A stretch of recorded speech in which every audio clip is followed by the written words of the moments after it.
Учуучу аппараттар келип түштү. Кыргыз Республикасынын президенти Садыр Жапаров бүгүн 18 декабрда Кыргыз Республикасынын Улуттук коопсуздук мамлекеттик комитетинин чек ара кызматынын куралдануусуна берилген байрактар очкочсуз учуучу аппараттарды көрүп чыкты. Мамлекет башчыга бул аппараттарды башкаруу системасы тууралуу айтып, алардын ишин көрсөтүштү.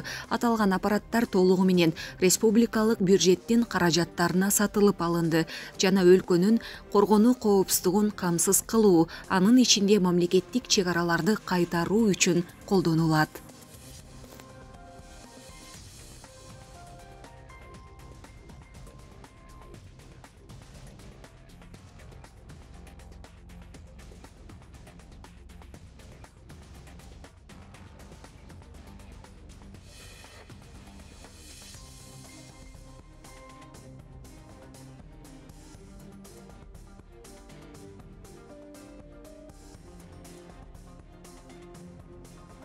Көрүп чыктым. 2010 дагы келгем. 10 жылы келип бүт бир сыйракы берип таанышып чыкканбыз. Анда мен комиссар элем. Азыр дагы келип көрдүк. Жакшы сактап күнгө чейин иштетип келатасыздар.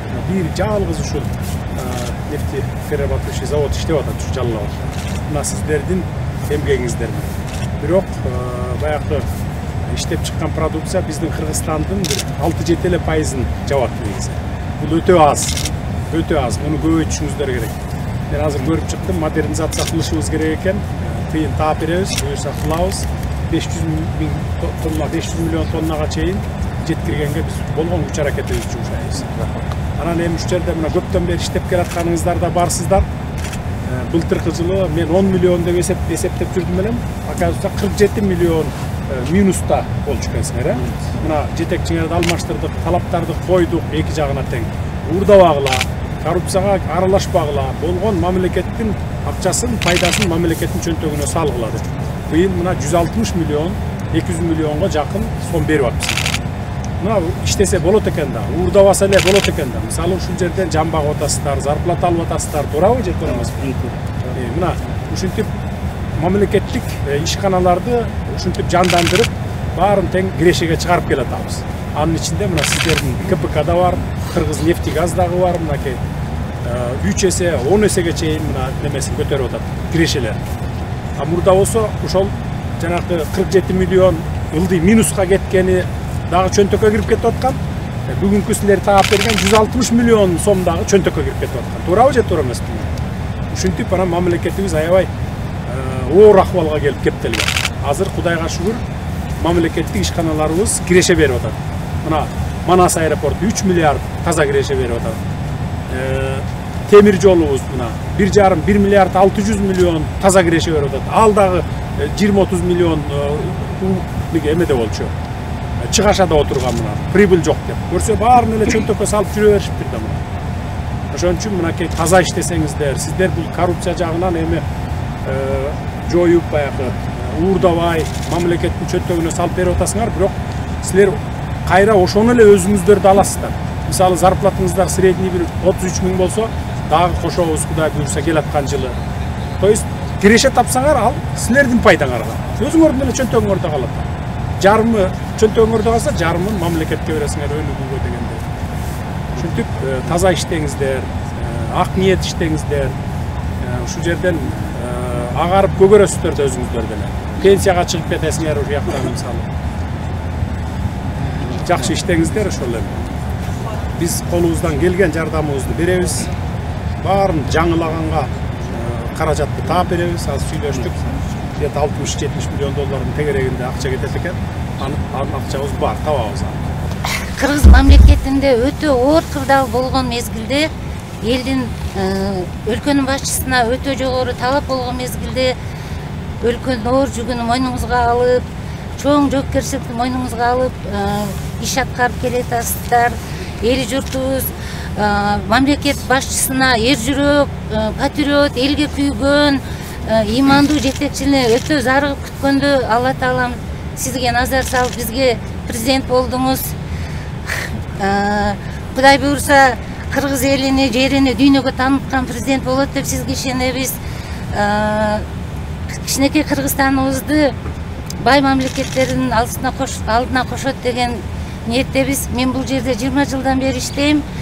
Ушул 25 жылдын арасында биринчи жолу президент биздин ишканага келип кабар алып атат. Президент катары сиздин келгениңиз бул жакшы жышан, жакшы жөрөгө, Кудай буйрулса биздин коллективге жакшы дем күч берет, жакшы оомат алып келет. Ишкана мындан дагы өсүп өнүгөт. Биздин жетекчибиз Байгазы Абдыгапарович эң мыкты жетекчи, биздин прибыльди болуп көрбөгөндөй көбөйттү, ишканабызды өтө жакшы ийгиликтерге алып келди. Бул ийгиликтерге Байгазы Абдыгапарович, Мелис Жусупжанович менен катары тартипти бекем орнотуп, коллективге талапты өтө жакшы коюп, ошол талапты талап кылганына жараша болду бул ийгиликтер. Кудай буйрса биз үчүн сыймык, оомат келет дейбиз. Урматтуу президент Садыр Нуркожоевич, Кудайым сиздин өмүрүңүзгө береке берсин. Ушу баштаган иштериңиздерге, сиздерге Кудайым баардык жагынан колдосун. Сизге Кудайым эки дүйнө бактылыкты насип этсин. Рахмат келгениңиз. Yakında bolup ötken Xavfsizlik Komiteti Majlisidagi aytgan so'zlaringiz Qirg'izneftegaz va BK to'g'risidagi so'zlar juda to'g'ri. Shunday qiyinchilik paytda, shunday ekonomika dunyoda qiynalib turgan paytda bizni rahbarlarimiz mana Melis Jusupjanovich, Байгазы Абдыгапарович дополнительно mablag' topib shu kollektivimizni oyligini o'tgan yilgi solishtirmali 15%ga ko'tarib berdi.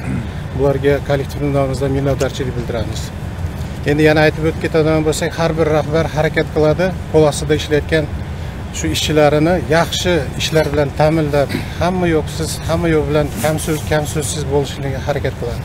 Shular qatorida aytib o'tishim kerak. Mana bugungi kunda Xudoga shukr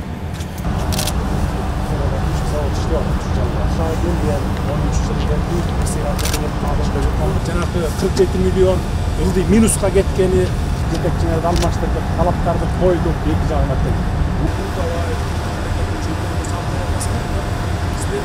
Модернизация кылышыбыз керек экен.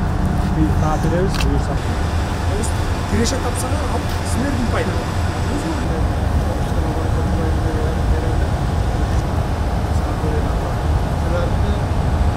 Специалисттер